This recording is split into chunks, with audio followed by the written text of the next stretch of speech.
Taking you to Tshwane Mayor Cilliers Brink, who says the city simply cannot afford to increase salaries. Much to the disappointment of striking workers, Brink says he's hoping for the finances to improve and urges workers to return to their duties. Newzroom Afrika's Nqobile Madlala felt the story. City of Tshwane's mayor has addressed the summer workers that are currently on strike. He says they are on a rescue mission to rescue currently the city, but as a result they do not have the funds to pay for the percent that the workers are currently asking for when it comes to the salary increase. I'm going to bring in the mayor to speak to us. Mayor, it was very tough for you outside, but nonetheless you had to break the news.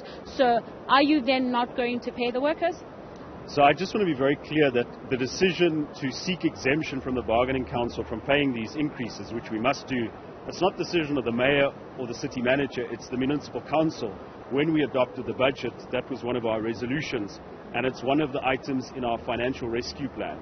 So it is a difficult decision. I described it back in June as a difficult decision. And so we have to go through the process. We apply to the bargaining council, we show them our finances, we open our books and say to them, look, we are struggling to pay Eskom and Rand Water on time. We have paid salaries on time every month. We've never skipped a salary run. But if we were to pay these increases now, we won't in fact be able to pay salaries at all within 2 to 3 months. So that's the reality.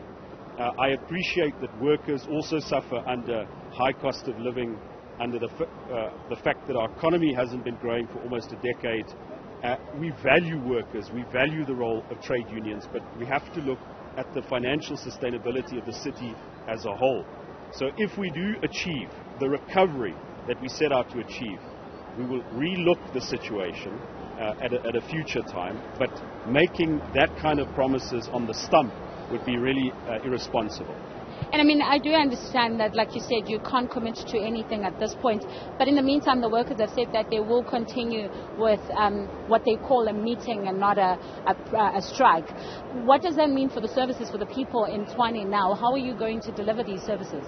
So it's very clear what a meeting or a march is and what a stay away or an unprotected strike is. It's quite easy to distinguish. The management of the city manager put measures in place. He has issued an ultimatum to say, if you haven't been to work, you must return to work. And the city must take every measure possible.